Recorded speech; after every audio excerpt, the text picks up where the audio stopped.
You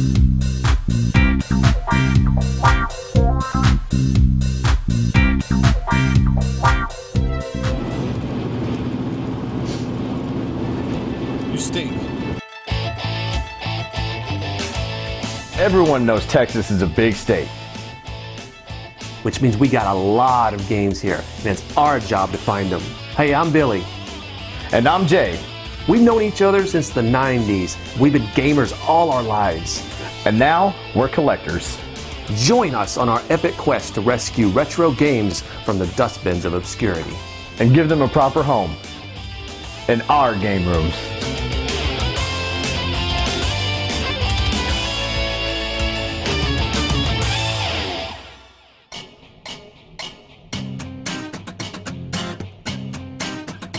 It's time to take the show on the road. We're gonna go down to San Antonio and meet up with a fellow YouTuber. We're gonna go down the I-35 corridor, but first, before we get to San Antonio, we're gonna hit up Austin. Gonna pass through, hit up some stores, and see what we can find.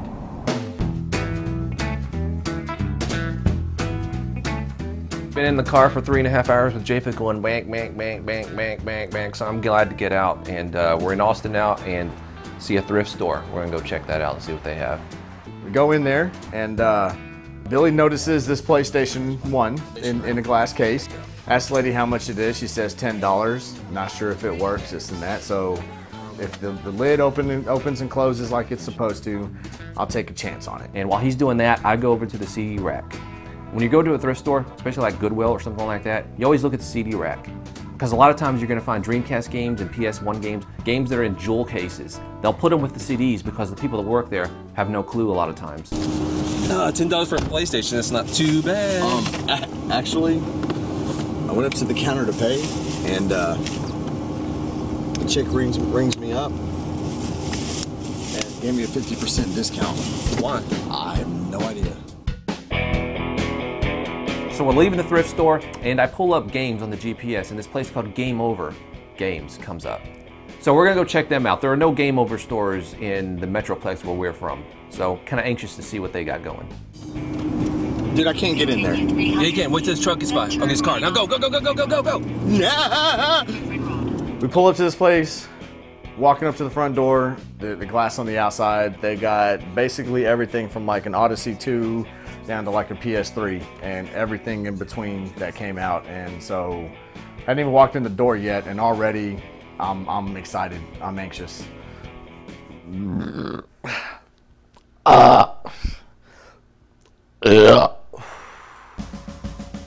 walked into Game Over, and my eyes lit up. I mean, if you can think of it, they had it. This place is a gold mine. The fact that they even have a full case dedicated to imports says something. A lot of the diehard fans who, you know, they don't play them anymore, they need money. Right. You know, they're like, well, here's a stack of all these import Dreamcast fighting games. Gotcha. And then I'm like, all right. Entire racks full of Atari, Television, Nintendo, Super Nintendo, Sega Genesis, TI99, any system you can think of. One of the employees tells us that they have a museum. We might be a little uncultured, but I'm thinking, okay, what kind of museum is going to be in your back room? We go back there and pretty freaking impressed. It's so cool. Systems behind glasses, cards, and little date pads that say when they were released, how many consoles were sold. This is a signed Power Glove by the cast of The Wizard. Alamo Drafthouse was doing a special screening of the show a couple years back. I don't know if you ever saw the documentary The King of Kong. Yeah, great movie. But this is signed by Walter Day and Steve Wiebe. Oddly enough, Billy Mitchell wasn't there to Figure that one. to sign. Really, if you were Billy Mitchell, would you be there to sign it? You definitely need your energy when searching for games. So at Game Over Games, I had to buy a Mario energy drink. Other than that, I was just window shopping. A place like Game Over is really awesome to see, but you got to keep in mind going into a place like this that it is a retail store. You got to expect retail prices. We didn't come out there with much, but it's still a fun place to go and look, hang out for a while. It's a store full of games, so it's just fun being there. But looky what I got. But open it up, try it, see what it tastes like. I've always wanted to get one of these.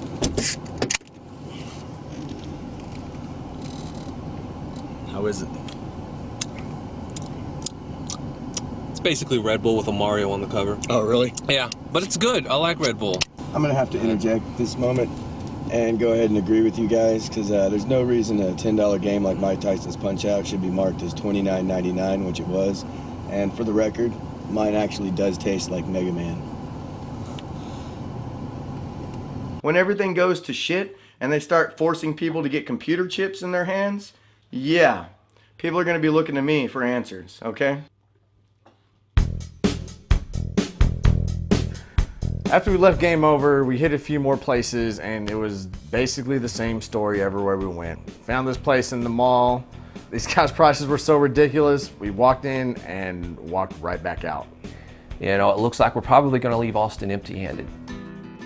We're gonna be meeting a fellow YouTuber named 8-Bit Eric. The guy is funny, he's one of us, he blends in, the dude just fits right in with both of us. It's like we've known him since the 90s. Pretty much he fit right in with the rest of us foul-mouthed chuckleheads.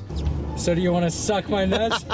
Dude, he should fucking come back. I phone his wife because I don't like his gauge tears. Lesbians, like the worst cockblocks of all time, dude. Yeah, Zord, whatever the fuck is Zodin. He scared the shit out of me, dude. HEB's a fucking devil though, dude. Fucking Geronimo. A fucking shit sandwich. There's a lot more cussing in this episode than usual. Yeah, dude, I got a bad mouth, dude. F that filthy bastard. Picked up 171 pounds of Twisted Yeah, that Steel, Game Over Steel place and is right here Steel. in this section if you want to. We're going to another Game Over video games here in San Antonio. We never like to go into a store cameras blazing.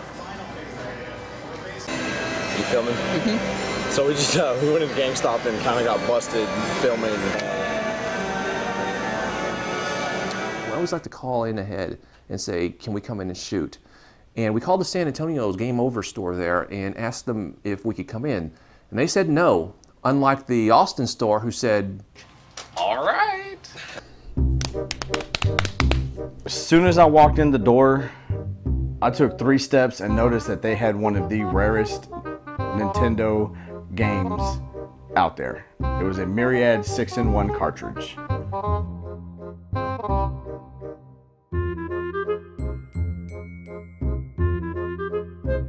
He said, dude, get over here. I went over there, I checked it out, and it was amazing, man, because, you know, how often are you going to see something like that in person? It was really cool. Pure gold. I saw $9.99, and my first reaction was $9.99. They wouldn't let us film, but they did agree to let us take a couple of still shots of the Myriad cartridge. One of our cameramen is a little shady, so when he's supposed to be taking still shots, he actually had video rolling, so good job, Dodongo. So somebody just came in and traded this in. Yeah. Man, I can't believe that for real. Shit. I'm a sketchy looking character, you know what I mean? Whether I'm sketchy or not, you know. It was actually marked $999, and at that point I breathed a sigh of relief knowing that he wasn't going to get that game. $1,000 was just, you know, just a hair over what I could afford, so wasn't walking out of there with it. Unfortunately, I can't pay $999 for a game. I don't even like spending $20 on a game. We should just ask the manager, who do we gotta sleep with around here to get that price on shit. All right, man, we're gonna drop you off, man. It's good hanging out. Time to turn in, going back to the hotel, starting fresh tomorrow. Why are you shaking your head?